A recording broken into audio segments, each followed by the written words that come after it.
யார் எதை பற்றி பேசணும்னு விவஸ்தை இல்லை. தேர்தல் சீசன் ஆரம்பித்தா போதும் சின்ராசை கையில் பிடிக்க முடியாது என்பது போல உருட்டுவதில் புதிய உச்சத்தை தொட்டு இருக்கு திமுக. ஆனாலும் மக்களை எந்த அளவுக்கு முட்டாளாக நினச்சிருந்தா தைரியமாக கச்சத்தீவை பற்றியெல்லாம் நீங்கள் பேசியிருப்பீங்க. அதுவும் தமிழகத்தின் தமிழர்களின் உரிமையான கச்சத்தீவை தாரை வார்த்து விட்டு கொஞ்சம் கூட வெக்கமே இல்லாமல் பாஜக அதை ஏன் மீட்கவில்லை என்று கேட்கிறார் ஸ்டாலின். என்ன வேண்டுமானாலும் சொல்லி மீனவர்களை ஏமாற்றி விடலாம் என்று நினைத்து கொண்டிருக்கிறார் ஸ்டாலின். மீனவர்கள் கைது அபராதம் என்று இலங்கை அறிவிக்கப்படாத போரை நடத்துகிறது என்று குற்றத்தை சாட்டுறாரு.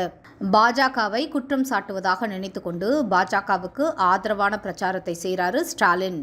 மத்திய அரசில் திமுக பசையான மந்திரி பதவிகளை அனுபவித்துக் கொண்டு காங்கிரஸில் காலை அமைக்கி விட்டு கொண்டிருந்த போதுதான் இலங்கையில் லட்சக்கணக்கான தமிழர்கள் கொத்து கொத்தாக துடிக்க கொல்லப்பட்டாங்க.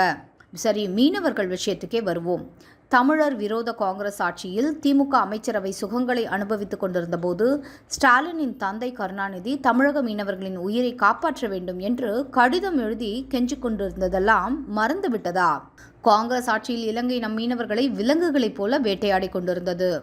ஆனால் பாரத பிரதமர் நரேந்திர மோடி அவர்களின் சிறப்பான ஆட்சியில் இலங்கையால் வாலாட்ட முடியாமல் வெறும் அபராதத்தோடு நிறுத்தி கொள்ளுது. 10 வருடம் எந்தவிதமான பிரச்சனையும் இல்லை என்பதால் நீங்கள் சொல்லும் பொய்களை எல்லாம் மக்கள் ஏற்றுக்கொள்வார்கள் என்று நினைக்கிறீங்களா?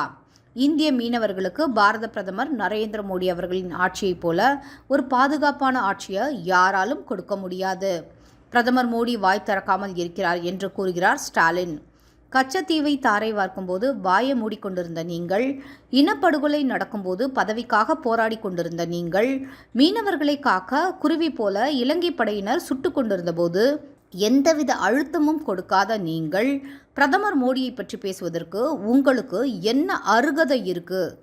காங்கிரசும் திமுகவும் இணைந்து நடத்திய துரோகங்களை தமிழக மக்கள் இன்னும் மறக்கவில்லை. 2014ஆம் ஆண்டு எப்படி திமுகவையும் காங்கிரஸையும் பூஜ்யமாக்கி மண்ணை கவ்வ வைத்தார்களோ அதே போல இந்த பாராளுமன்ற தேர்தலில் திமுகவையும் காங்கிரஸையும் ஓட விரட்ட தயாராகிட்டாங்க மக்கள். தமிழக மக்கள் வெயிட்டிங்.